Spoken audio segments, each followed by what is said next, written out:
Peace. This is Wise for Wise Words Media back at y'all for another round. And hoop heads, Knicks fans, woo!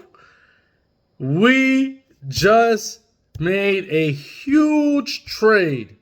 Now, I've been doing analysis for the past half hour. I've been seeing that there's a lot of mixed reactions. Why? Because the New York Knicks have just traded Julius Randle and Dante Divincenzo to the Minnesota Timberwolves in exchange for Karl Anthony Towns. Oh, I know a lot of Knicks fans are not happy about that right now. I know that. However, let me explain just what happened. Give me a few minutes to explain what happened. See, you want to blame somebody for this trade? Don't get mad at the Knicks. Don't get mad at Minnesota. Don't get mad at any of the entities that are actively involved with this trade. You know who you get mad at for this trade? You get mad at Joel Embiid. The reason that this trade happened, because this trade wasn't going to happen. Julius Randle, Leon Rose and Julius Randle were very cool. Look, when Donovan Mitchell was still a Utah Jazz, the New York Knicks had Julius Randle and Leon Rose attending a Utah Jazz playoff game. Like, they just chilling watching a playoff game. So they had this long standing. You see how much stuff that they put up with Julius Randle. Julius Randle was like that kid in school that used to get away with murder. This dude will pummel, bully, all types of, but he get away with it. Julius Randle was that. He used to do a lot of stuff, man, that wasn't permissible, but he would get away with it because he was in good standing with Leon Rose. This trade wasn't supposed to happen. The reason this trade happened was because during the playoffs, Joel Embiid injured with that when he put the strangle on Mitch Robinson's legs and Mitch got hurt. From that point forward, Mitch couldn't play the rest of the series.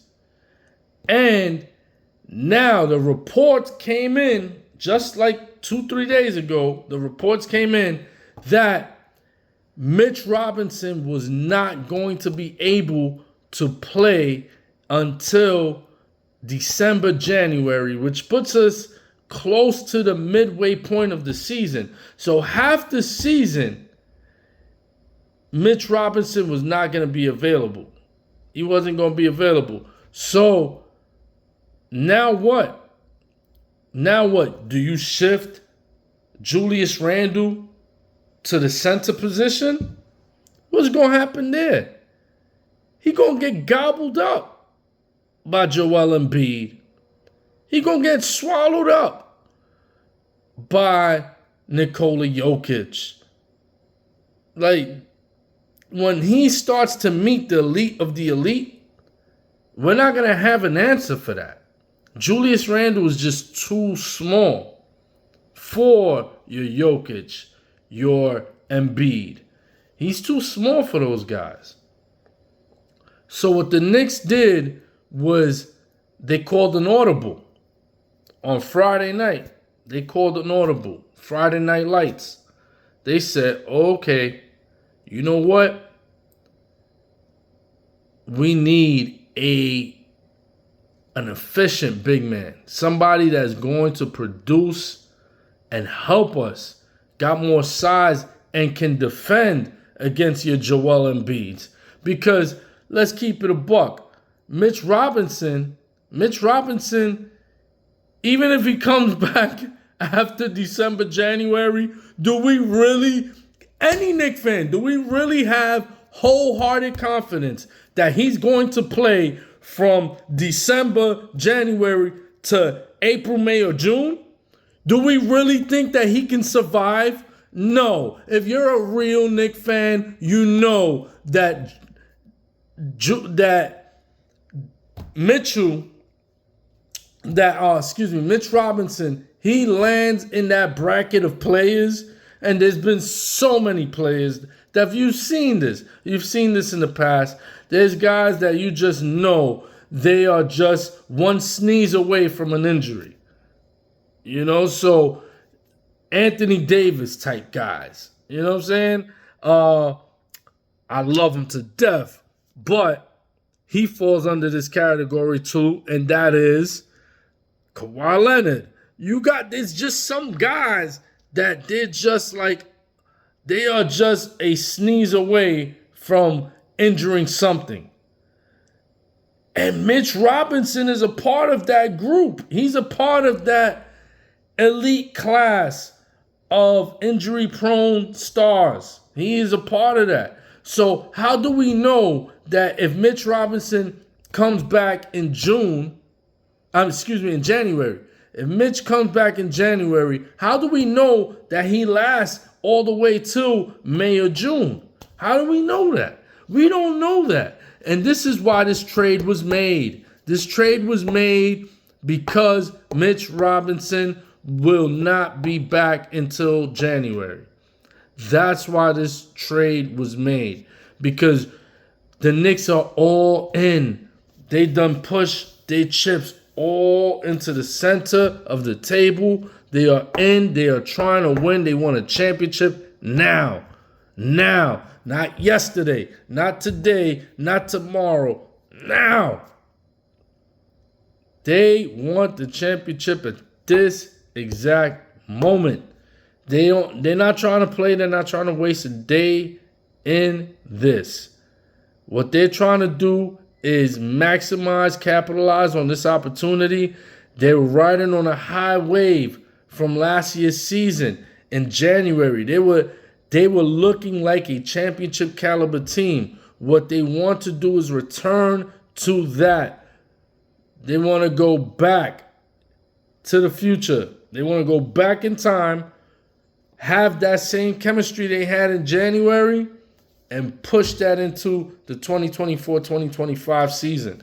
And that is the way they do it. They do it by getting somebody that can occupy the center position, somebody that can defend against Joel Embiid, somebody that can defend against Nikola Jokic, somebody that could go against these guys because Julius Randle is just too small. He can't do it. He can't do it. So by bringing in, because Mitchell Robinson got hurt, they needed to get somebody that could fill the void because 2-3 months, the season starts October in just a couple weeks. So you got October, November. You're going to wait 2.5 months, maybe 3 if he comes back January. You're going to wait 3 months. You could be out the playoff picture. You could be done. It could get late very early if you don't handle your responsibility as a front office to fill a void that is there. And they did that tonight. I can't be mad at this. I liked Julius Randle. The part of this trade that hurts me more is Dante Divincenzo. Because, just go back last summer. Last summer, I was telling y'all, I was hyped. Go back to the same very page right here that you are plugged into right now. I, last year, said, Dante Divincenzo, we going to know him as Dante Divincenzo. We going to get... I said I'm copywriting that name, Dante Divincenzo. And look what he did. He hit one of the biggest shots in Knicks history, a 3-point shot in the playoffs. Dante Divincenzo. That hurts me. that Dante is not going to be a New York Knick anymore. It hurts. But you get back what you put in, you know? If you put in a lot into a trade, if you put in some key assets, what you acquire back is going to be good, man. You got to give to get. So we had to throw in something that may hurt us and doesn't feel right. But at the end of the night, this is the right move. This is the move. This move right here, what it does, it helps the New York Knicks with that void. And that was the elephant in the room, man. That's why a lot of y'all Knicks fans that are not happy about this, y'all the same ones that was like, oh man, Mitch is out. Oh man, Mitch is out. Now what? Let's trade for, let's plug in Jericho. Y'all was scrambling. But guess who was scrambling too? The front office was scrambling too. The front office was scrambling. Just like we scrambling, we in our group chats talking, yo, what we gonna do? Who we gonna plug in? Yo, Jericho Sims, These dudes were scrambling too. But they pulled the plug and they said, you know what? Let's do this one. This one helps because it's going to fill a huge void. Think about it. Who are the only people that can defend Nikola Jokic? Then think about who's the only people that could defend Joel Embiid. These are two people that stand in our way if we're going to get a championship. Potentially Jokic. But definitely in the immediate, it's going to be Embiid. He's going to be in our way. You want to go 7 games against Embiid, putting Julius Randle against him? Come on, man. Come on. That ain't going to work. That ain't going to work. As much as we like Julius, some of us like them. I used to, for years, I was like, man, what's wrong with this guy? He don't think on the court. He does a lot of bonehead moves. But I grew to love Julius. And this does hurt me. It does hurt because I'm like, damn, man, I grew to like Julius. He was somebody that I grew to like. But this was the move that had to be made, man. It had to be made because Karl Anthony Towns can play the center position. He has experience guarding Jokic, guarding Embiid. He has that experience. Randle doesn't. The Knicks would have to play Hartenstein and Embiid against these two big guys. Meanwhile, you have Randle that, meanwhile, you have Karl Anthony Towns before, Rudy Gobert got there. Karl Anthony Towns was the one responsible with guarding these guys. So this is good, man. Karl Anthony Towns is going to be a guy that can stretch the floor. He's not going to put up. Listen, I know there's a lot of emotion going around the city right now. Tri-State's on fire. However, Julius Randle used to put up some crazy shots.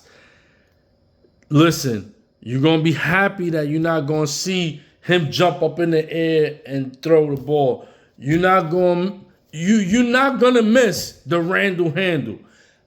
And I say all of this just to lighten the blow, man, because listen, I know it hurts, but this only happened. I'm going to circle back to the original point. This only happened. This trade happened because of Joel Embiid's fault. Joel Embiid injured Mitchell Robinson. Had Mitchell Robinson been healthy, active, and available to start the season, we will have Mitchell Robinson at center and Julius Randle at power forward. However, because Mitchell Robinson is out, that is the reason this trade went down. So don't blame the Knicks. Blame Joel Embiid. I'm Wise for Wise Words Media. Peace. Oh, let's go Knicks.